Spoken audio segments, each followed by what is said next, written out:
This week on the Taking 20 podcast. You'd go into one room and there'd be a pair of carrion crawlers. One open doorway over, there'd be 24 kobolds. Wouldn't the carrion crawlers start picking off kobolds and eating them? Well, while we're on the subject, what did the kobolds eat? Certainly not the Etten one room over from that, or the ancient red dragon just down the hall.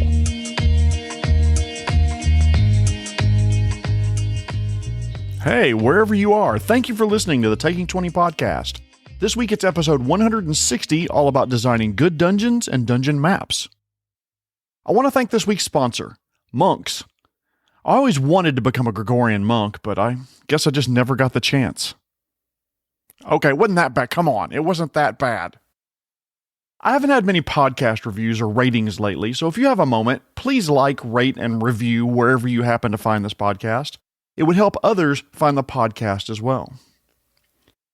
In what is hopefully my last update for a long time about the Wizards of the Coast's attempt to deauthorize the OGL 1.0a, Wizards of the Coast's executive producer of Dungeons & Dragons, Kyle Brink, issued an apology, stating they were leaving the OGL 1.0a in place and as is, untouched. They will not be rescinding the license in favor of their original plan of replacing it with 1.1 or 1.2 version of it.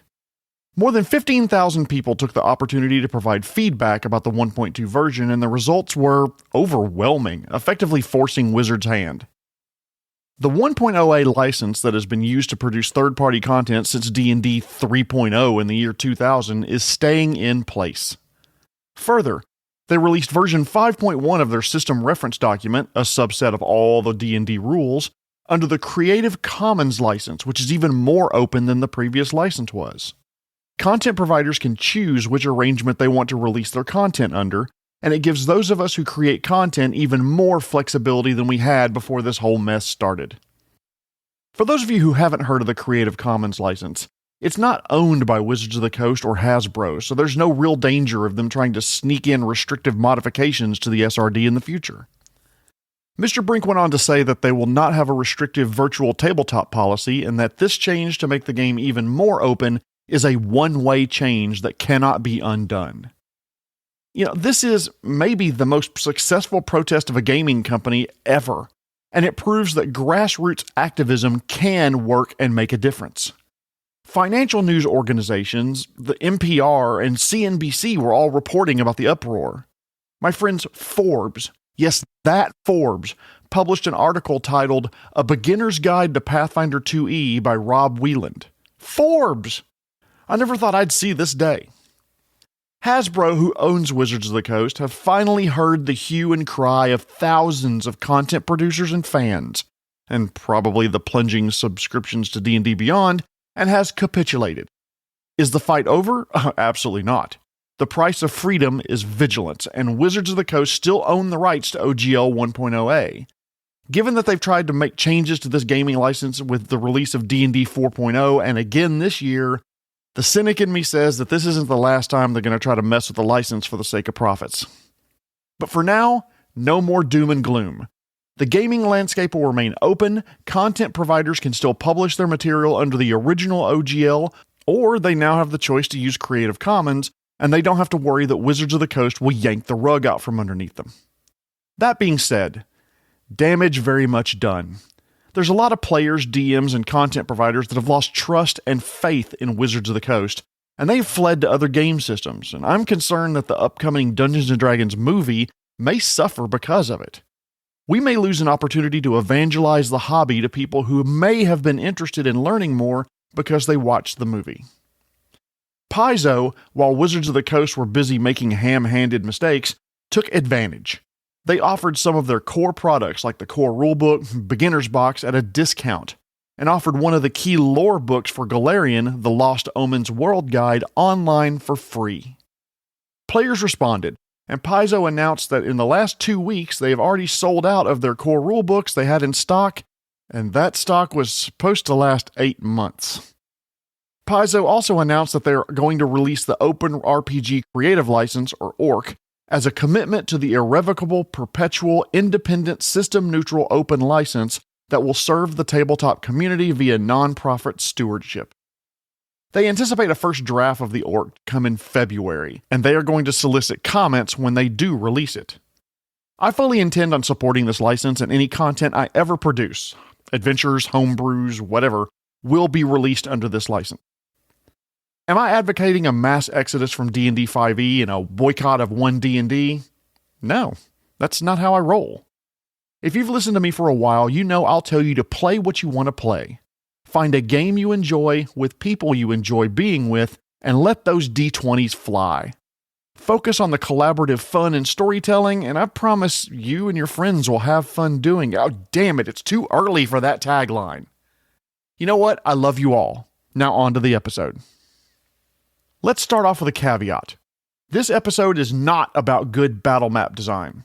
I covered that topic back in episode 35 when dinosaurs thundered across the plains of North America, and I talked about adding variations and interesting obstacles to your battle maps rather than making them just flat open plains with infinite sightlines. This episode is focused more on larger maps, those of an entire dungeon that you run your party of characters through, chop them up into cat food, and leave the survivors broken, empty husks of their former selves. But to define what a dungeon map design means, we need to take a half step back and define what's a dungeon. Most of us immediately think of ruined buildings with deep hidden basements or cave systems that run deep into the earth. But dungeons don't have to be holes in the ground that the PCs go into. Dungeons come in a wide variety of designs and themes. In short, a dungeon is any place where monsters and treasure can be found. Traditionally, yes, it could be ruins like an old castle complex or an abandoned town. But it could also be an occupied location like a lair, a temple, a prison, or a sunken pirate ship. It could even be a tomb like a pyramid or catacomb. It can even be a natural location like a cave, cavern, or area in a forest like a set of clearings. It can be 2 rooms or 200. The only limit is your imagination about what can be considered a dungeon, a crashed spaceship, abandoned school campus, offshore oil rig, volcano complex, the innards of a dead god, whatever your creative mind can think up.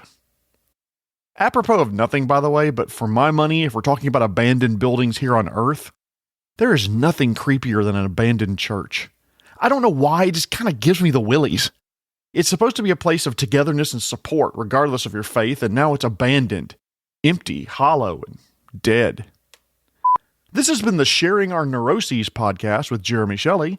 Next up, I'll talk about trypophobia, which is the fear of whatever your dungeon of choice looks like, you'll likely need a map of some sort. It should go without saying that you do not have to design your own map. There are a ton, and I mean a ton, of good map designers out there. Find one you like, whether free or commercial, buy it or download it for your game, and use that. I would ask, though, if you do use someone's map, support the map maker if you use their stuff. Some of them are very, very good at what they do, and I'd like to see them keep making maps.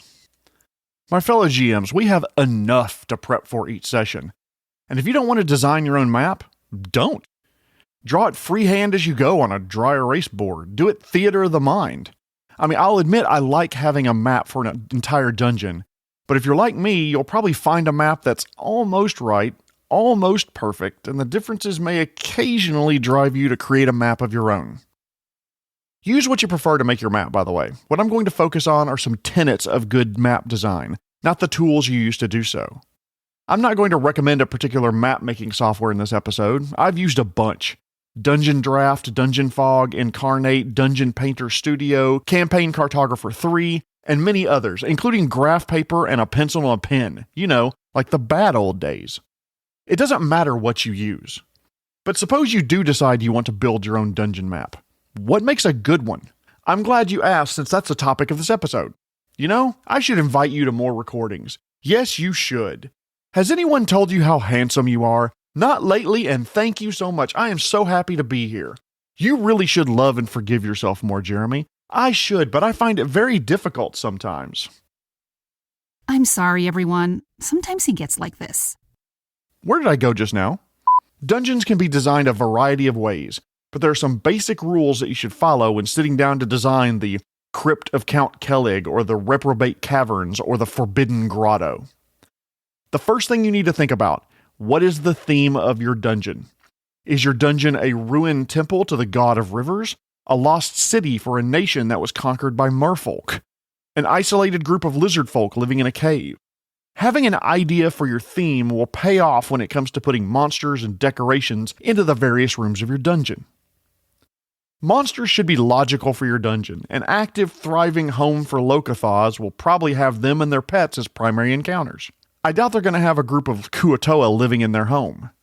Unless they're diplomats, here to negotiate peace between the two species, which would be an interesting twist to an adventure. If the party goes in and attacks one group or the other, the attacked group will blame the other one and war could be declared simply because the PCs showed up. Damn, that could make sense and would make a fun campaign and just completely shattered my example. Okay, here's another. I doubt a family of owlbears will have a gelatinous cube running around their den eating their leftovers. A group of humans aren't going to tolerate a harpy nest in their temple tower. You get what I'm saying.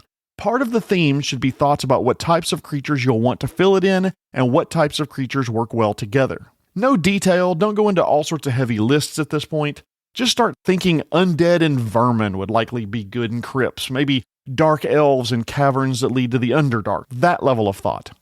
Make sure the contents make sense.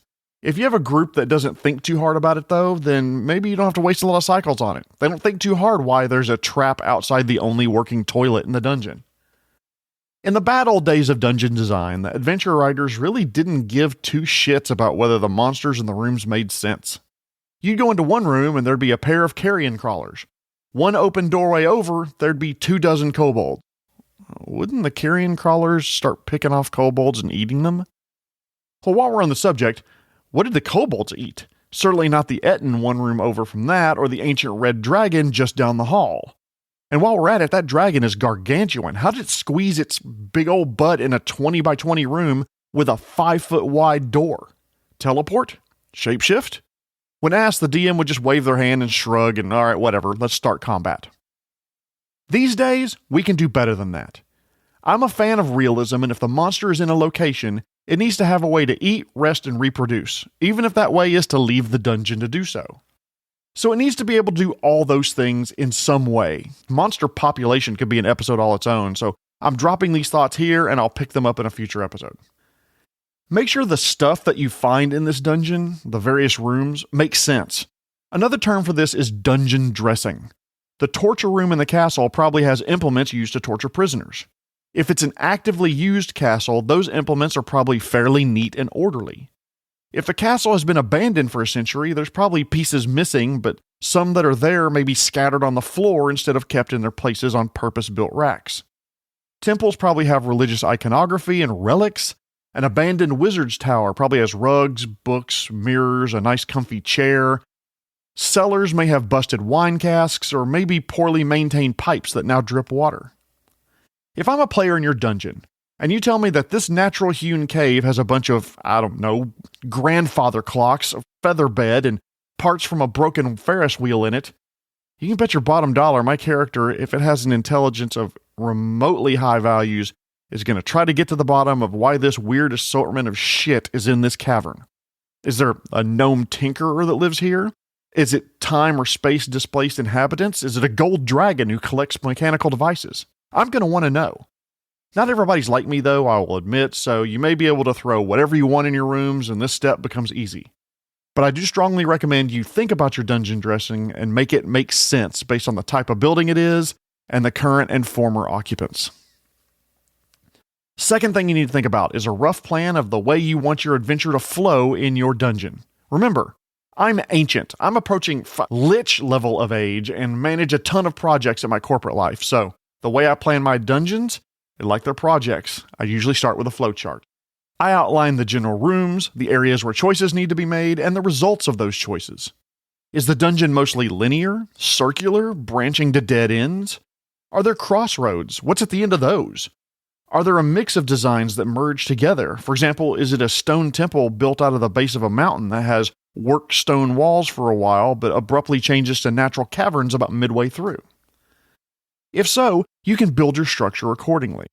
Is there a major intersection that leaves different directions for a great distance? If so, now is the time to set those layout plans in pencil. A word of advice though, In general, linear railroad dungeons generally aren't interesting. Giving the players choices in your dungeon usually results in a better experience and more buy-in from the players, knowing that they made an active choice for their characters. I just wish sometimes they'd make the damn decision a little faster. You know what? I've got a lot more to say on that, and that'll probably come to you next week, so stay tuned. Once you have an overall layout idea of your dungeon, the third thing I'll do is to come up with detailed ideas for contents of the dungeon based on the theme. What monsters and traps should go into the various rooms? Flesh out your creature and content ideas from step 1 into things that are a little more detailed. Suppose this is the work area of a reclusive gnome who's been collecting clockwork devices. Chances are they'd have some clockwork creatures running around, rooms may contain haphazard piles of parts and equipment, maybe tools, or even half-finished clockwork creations. I'm picturing, by the way, a partially finished clockwork humanoid propped up in a corner with discarded parts on it.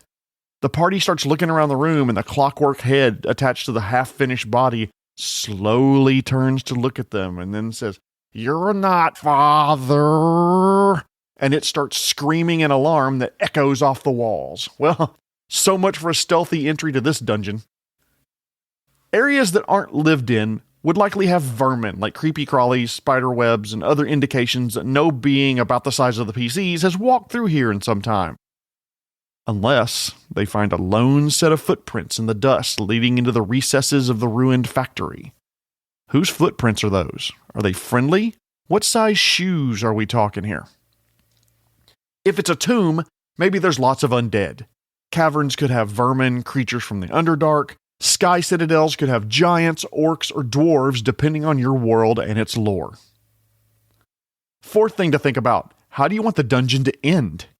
Does it lead to another level of the dungeon?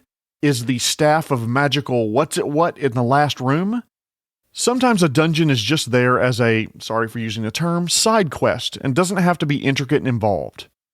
The dungeon isn't really part of the main world-saving adventure, but the noble asks you to recover the family heirloom sword lost by their child when they wanted to go adventuring in the local caves. Most owlbear caves, for example, won't have switchbacks and loops with intricate traps, and they may even only be 1 or 2 rooms in size. So the dungeon ends when the party kills the owlbear and retrieves the sword and takes it back to Baron von Schmuckmeister in exchange for 250 gold pieces and the recipe for Brunswick stew, or whatever the fuck was promised. However, if the dungeon is in support of the main quest, you need to at least think about what happens when the players reach the end, or the exit of the dungeon. Do they return to the previous quest giver? Does the party discover key pieces of information that lead them to the next quest hub? Do they find the magical MacGuffin that will better enable them to kill the big bad? Decide this from the very beginning, and it makes the overall design work a bit easier. Fifth tip I have for you. Your design should allow for character failure. Unless you're letting the PCs succeed no matter what, and let's be honest, that's pretty fucking boring, then chances are characters will have to make 1 or more checks when they proceed through parts of the dungeon. That means if they're making checks, there's a chance that the PCs will fail and not be able to do whatever that check happens to be. To state the obvious, one potential showstopper check is combat. There's a chance that a certain monster will be much tougher than you expect. The PCs could be poorly built for a particular encounter, and that fight with a pair of carrion crawlers that you expected the PCs to walk over in a laugher becomes a combat, and that's a nasty fight for the PCs, and they have to flee because they can't win. But non-combat can also be a showstopper. Season 1's Critical Role party was notoriously frustrated by locked doors. Look at your dungeon design and find the choke points, the obstacles that could grind party exploration to a halt. Maybe 4 different hallways in your dungeon funnel down to a single bridge. You have a great idea to have the bridge be destroyed years ago by an earthquake to give the characters a challenge, but what if they can't fly? They have no ladders, they forgot to buy rope.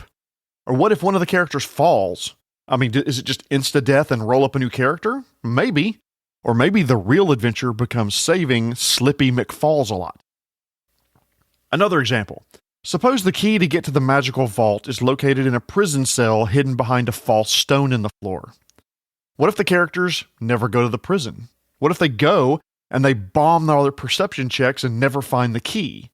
Do you have a plan for how the adventure moves forward? maybe an alternate way to unlock the door or creative way around it. RPGs by their nature have a bit of randomness to them, and there's a chance that the universe's random number generator will be stacked against the party that night. Prepare for your PCs to fail, and don't let that stop the adventure in its tracks.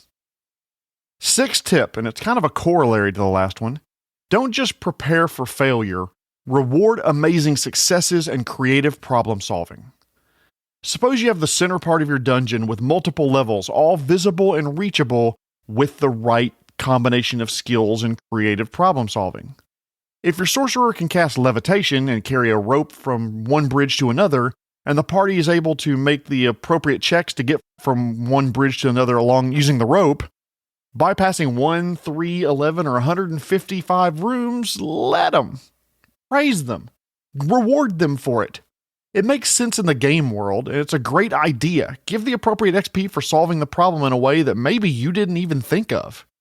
The work put into the skipped rooms isn't wasted. Stick those ideas in your GM notebook and use them at the next dungeon down the road. For another example, suppose the party is breaking into a dilapidated fort with a wooden palisade around the perimeter that has gaps in the wood.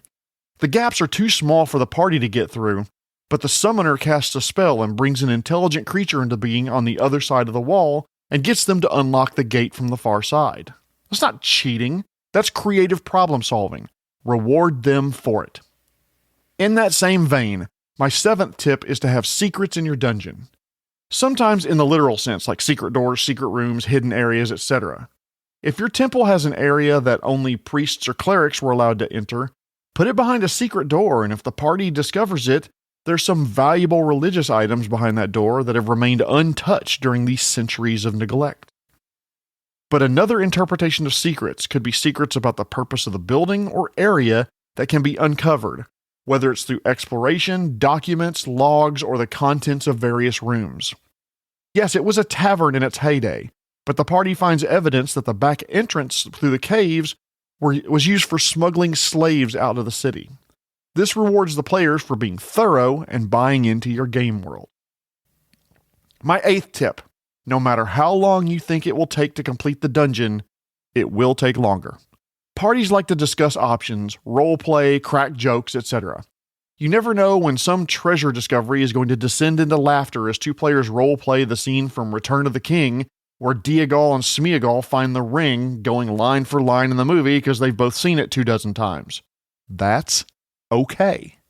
It just means that your prep work making the dungeon will go 2 sessions instead of 1, or in the case of a lot of my friggin' groups, 6 sessions instead of 5. Now, after all of these tips, there's someone from RPG Past that I want to introduce you to. Jennell.Jaquays. Jennell is a classic map designer, designing maps for adventures like Caverns of Thracia, Dark Tower, Griffin Mountain, and a half-dozen other old-school classics for Judges Guild, Chaosium, Flying Buffalo, and TSR. Later, she started to design work maps for video games. In the latter capacity, she recently wrote some essays on maps that she designed for Halo Wars. She believed that good maps rely on some very simple and easy-to-learn premises, like maps should have multiple possible entrances. Maps should have branches and loops. If your dungeon has multiple levels, have multiple ways to transition between those levels. Connect distant levels to each other so there may be a way to skip from level 2 to level 7 in the dungeon. Have secret and unusual paths on your dungeons. Connect different dungeons together in multiple varying and interesting ways. Have minor elevation shifts within a level, so like a half flight of stairs, if you will. And think about a dungeon's verticality. This episode is already in danger of running 50% long, and Jennell.Jaquays has written essays on dungeon design. I'm going to include some links in the resources for this episode. You can see these links in the episode description, or by coming on down to taking20podcast.com and clicking on the episode.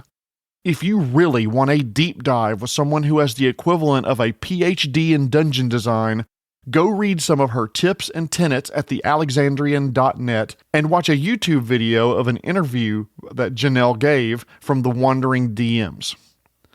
Someday in the future, I may do another deep dive on her tips and tricks, but I kind of need to get ready for gaming tonight, so let's wrap this up. Map design is both art and science. And while much can be learned from studying map from published adventures and the way others do it, in a lot of ways the best way to learn is to make dungeon maps. Just do it, if you will. Think about the way a dungeon will flow, design with the end in the mind, reward creative problem solving, and plan for ways around character failure. Take some tips from Ms. Jaquays, and I bet you and your players will have fun doing it. Please take a moment to subscribe to my podcast. Even better, like, rate, and review me wherever you found it. Mikey Golshinsky, and Mikey, I hope I'm pronouncing that right. If I'm not, please accept my deepest, humblest apologies. He mentioned my podcast over on the Dungeon Master Resources Facebook page, and I've had a couple of people reach out to me because of it. Thank you so much for the kind words, Mikey, and for helping spread the word about the podcast. I sincerely appreciate it. You know, it's been a long time since I've had a player episode, so I think it's time for one. Tune in next week when I'm going to focus on dealing with indecision as a player. But before I go, I want to thank this week's sponsor, Monks. I once played a monk who only used his feet and couldn't really tell jokes. He just couldn't deliver a punchline. This has been episode 160, Principles of Good Map Design. My name is Jeremy Shelley, and I hope that your next game is your best game. The Taking 20 podcast is a Publishing Cube media production. Copyright 2023. References to game system content are copyright their respective publishers.